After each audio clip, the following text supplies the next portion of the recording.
Halo teman-teman, perkenalkan nama saya Nilo Gede Radika Maharani, nomor absen 25, kelas 10 MIPA 8. Nah, di pertemuan kali ini kita akan mempelajari vektor R3.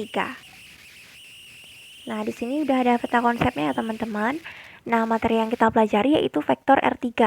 Ada 3 buah subbab yaitu penyajian vektor, operasi aljabar pada vektor di R3, dan panjang vektor. Nah, serta bagian kecilnya itu vektor. Penyajian vektor itu ada 3, yaitu vektor posisi, vektor satuan, vektor dalam bentuk kombinasi linear, dan operasi aljabar pada vektor R3 itu ada penjumlahan vektor, pengurangan vektor, perkalian skalar dengan vektor, dan yang terakhir adalah kesamaan dua vektor. Nah, yang pertama kita mempelajari materi penyajian vektor. Vektor dapat disajikan dalam dua bentuk, yaitu bentuk komponen dan analitis. Vektor dalam bentuk analitik disajikan dalam bentuk bilangan dengan huruf menyertainya. Misalnya, huruf yang mengikuti adalah I, J, K, dan seterusnya. Contoh penyajian vektor secara analitis adalah seperti berikut ya teman-teman. Ada vektor X, Y, dan Z. Nah, dalam bentuk diagram, penyajian vektor dapat dilihat pada gambar di bawah ini ya. Nah, pada gambar ada penyajian vektor. Ada penyajian vektor yang berbentuk analitik dan berbentuk komponen. Nah, yang analitik ini sama seperti vektor di R2 yang sebaris ya teman-teman. Kalau vektor komponen ini seperti vektor seperti ada juga di vektor R2 ya teman-teman. Sudah kita bahas sebelumnya. Nah, ada juga penyajian vektor bentuk geometris loh. Nah, penyajian vektor bentuk geometri ditunjukkan dalam bentuk gambar. Contohnya, penyajian vektor bentuk geometri diberikan pada gambar di bawah ini. Nah, seperti ini ya teman-teman. Karakter penyajian vektor bentuk geometris ini ada yang tanda positif dan negatif. Nah, kalau positif ini berarti arah vektor itu ke kanan atau ke atas. Nah, kalau yang negatif yaitu berlawanan, yaitu ke kiri dan ke bawah. Bedanya vektor geometris dengan analitis tadi, yang tadi itu kan ada yang berbentuk komponen, ada yang berbentuk analitik. Nah, di sini kan kalau yang berbentuk geometris berarti dia seperti gambar. Nah, kita masuk ke dalam subbab yaitu vektor posisi. Vektor posisi juga biasanya dilambangkan dengan R ya.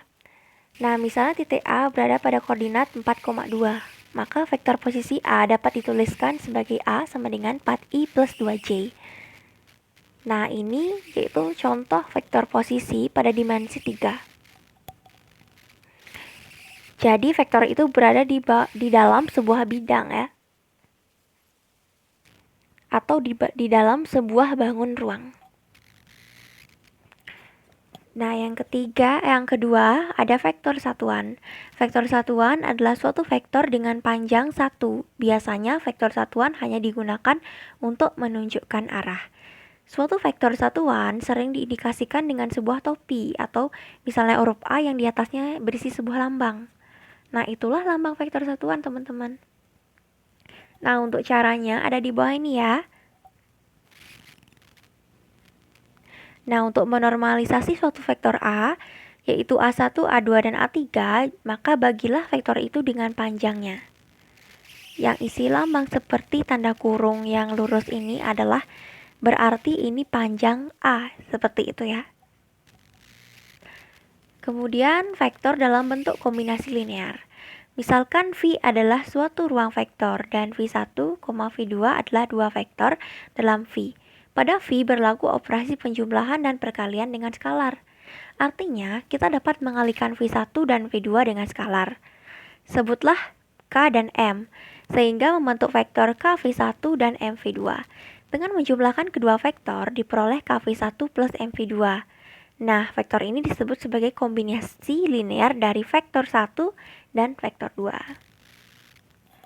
Kemudian kita masuk ke dalam operasi aljabar pada vektor di ruang 3. Nah, bentuk operasi aljabarnya pun seperti ada penjumlahan, pengurangan, perkalian, dan kesamaan dua vektor. Penjumlahan vektor, ini simple ya. Artinya tuh ini sangat simple karena ini sama seperti penjumlahan pada biasanya. Misalnya A1 ini kita tinggal tambah dengan B1, A2 kita tinggal tambah dengan B2, dan A3 kita tinggal tambah dengan B3. Seperti halnya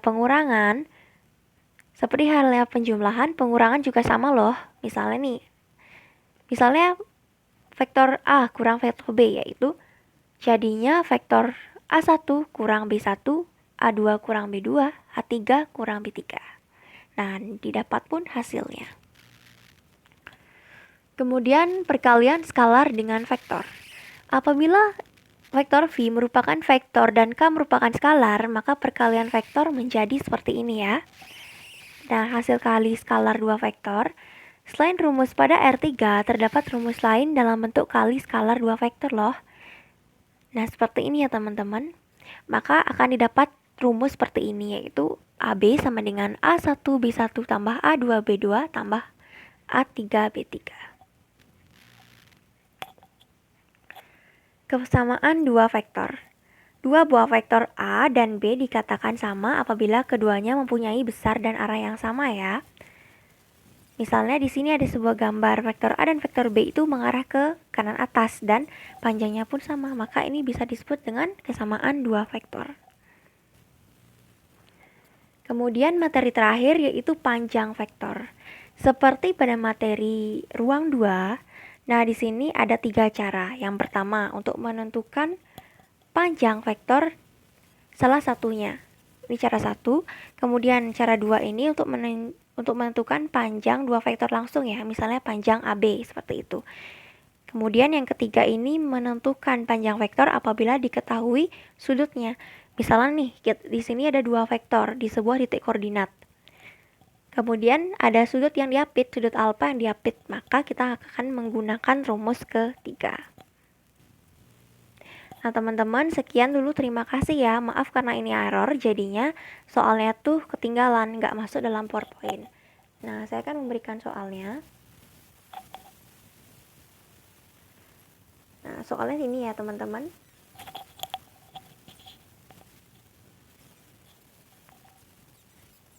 Nah, ini soalnya.